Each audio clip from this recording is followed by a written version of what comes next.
Assalamualaikum warahmatullahi wabarakatuh.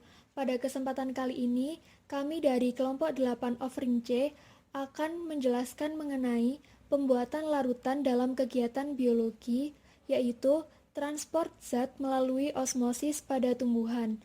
Anggota dari kelompok kami yaitu Nabila Awaliyah Wibowo, Reva Distri Divana, dan Wulidia Khairunisa. Tujuan untuk mengamati peristiwa osmosis atau plasmolosis yang terjadi pada tumbuhan. Alat dan bahan. Alatnya berupa stopwatch, pinset, 3 gelas beker, gelas ukur, kaca, batang pengaduk, pisau, dan timbangan analitik. Sedangkan bahannya berupa air, kentang, dan gula pasir. Selanjutnya, terdapat prosedur kerja yang harus dilakukan. Yang pertama, bersihkan dan kupas kentang, namun tidak boleh dibilas dengan air. Yang kedua, potong kentang dengan ukuran 2 x 1 cm sebanyak 3 potong. Ketiga potongan kentang tersebut harus memiliki berat yang sama. Yang ketiga, pada masing-masing gelas beker diberikan label untuk membedakan satu sama lain. Pada gelas beker pertama diberi label kontrol, yaitu larutan gula 0%.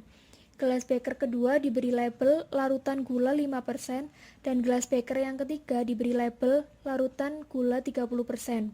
Selanjutnya yang keempat yaitu membuat larutan gula 30% dan larutan gula 5% dengan perhitungan sebagai berikut. Yang pertama, untuk larutan gula 30% dalam 100 ml air, 30/100 dikali dengan 100 ml sama dengan 0,3 kali 100 ml sama dengan 30 gram. Jadi dibutuhkan gula pasir sebanyak 30 gram untuk membuat larutan gula 30%. Yang kedua, larutan gula 5% dalam 100 ml air.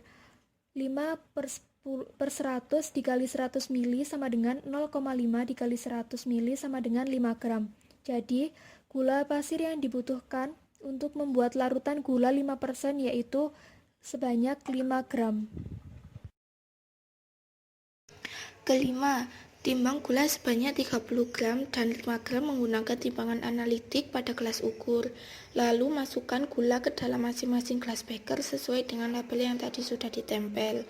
Keenam, masukkan air sebanyak 100 ml ke dalam gelas beker dengan label kontrol.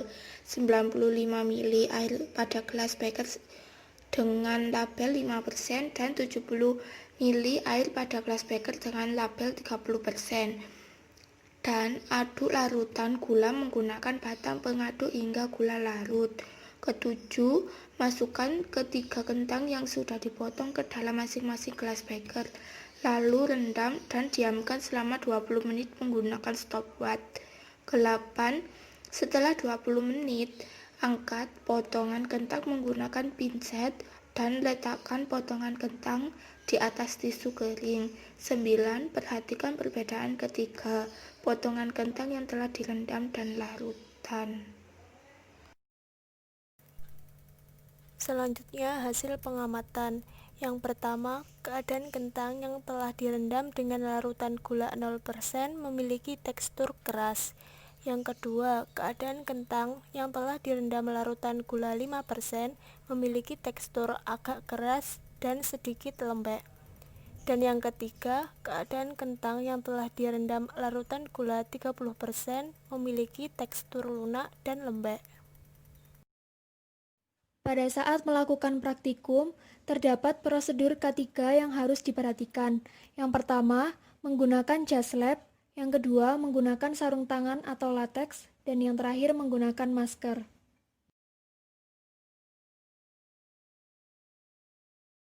Ya, terima kasih atas perhatian dari teman-teman. Jika ada kurang lebihnya, kami mohon maaf. Demikian akhir penjelasan video kami. Semoga bermanfaat untuk kita semua. Terima kasih.